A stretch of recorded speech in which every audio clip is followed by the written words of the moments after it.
안녕하세요. 현직 공인중개사 우리들 아파트입니다. 종부세 고지서 통지와 함께 곳곳에서 세금 관련 문의가 이어지고 있습니다. 특히 일시적 2주택으로 양도세 비과세를 받았던 분들은 종부세가 왜 나오냐며 혼란스럽다고도 합니다.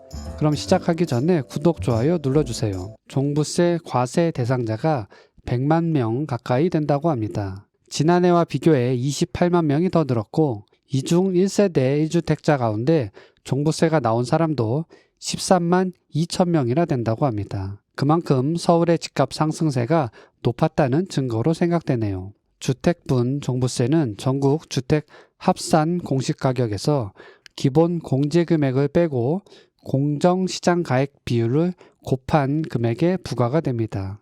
1세대 1주택자는 11억 원을 빼고 계산을 했기 때문에 부담이 적을 것이라고 정부는 설명했지만 막상 종부세를 확인해 본 집주인들은 당황스럽다고 합니다. 특히 다주택자의 경우 종부세율 자체가 1.2에서 6%로 이전보다 2배 가까이 상향 조정되면서 작년보다 10배 이상 나온 사례도 있습니다. 2주택 이하의 종부세율도 0.6에서 3%로 작년보다 더 올랐습니다. 여기에 공시 가격이 빠르게 상승하면서 종부세는 내년에 더 올라갈 가능성이 높습니다. 올해 95%였던 공정시장가액 비율이 100%로 오르기 때문인데요. 인터넷 게시판이나 뉴스에 달린 댓글을 보면 종부세를 바라보는 시선이 크게 엇갈리고 있습니다. 어쨌든 이미 재산세를 납부한 상황에서 몇십, 몇백만 원의 세금이 또 나온 걸 좋아할 사람은 없겠죠.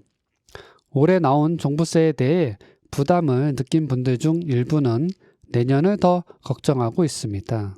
그래서 지방의 빌라나 상속으로 지분 일부를 받은 것에 대해 처분 계획을 물어보기도 하는데요. 이때 꼭 확인해 봐야 할 것이 있습니다.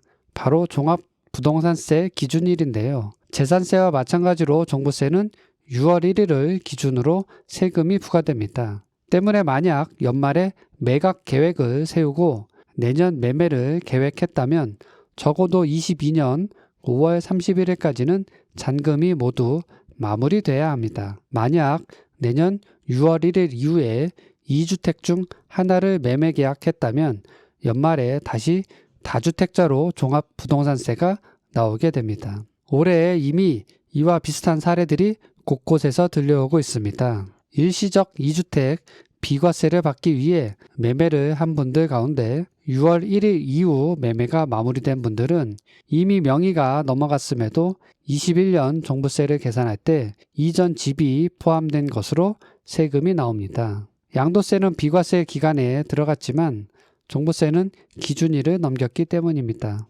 앞에서 말했던 시골집이나 상속받은 지분을 6월 1일 이후 매각했다면 올해 종부세는 이미 매각한 집이 포함된 세율로 계산된 종부세 고지서가 나옵니다.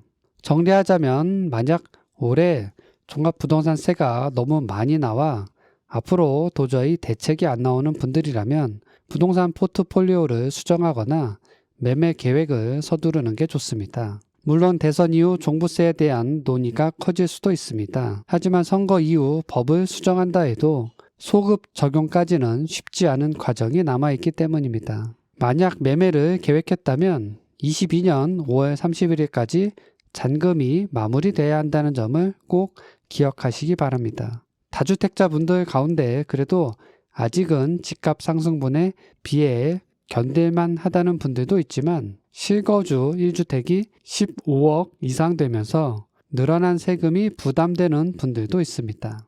종부세에 대한 부담이 쉽게 줄어들 것 같지 않은 상황인 만큼 올해 그리고 내년 세금 계획을 미리 정리해 볼 필요가 있습니다. 마지막으로 구독, 좋아요 부탁드립니다. 시청해 주셔서 감사합니다.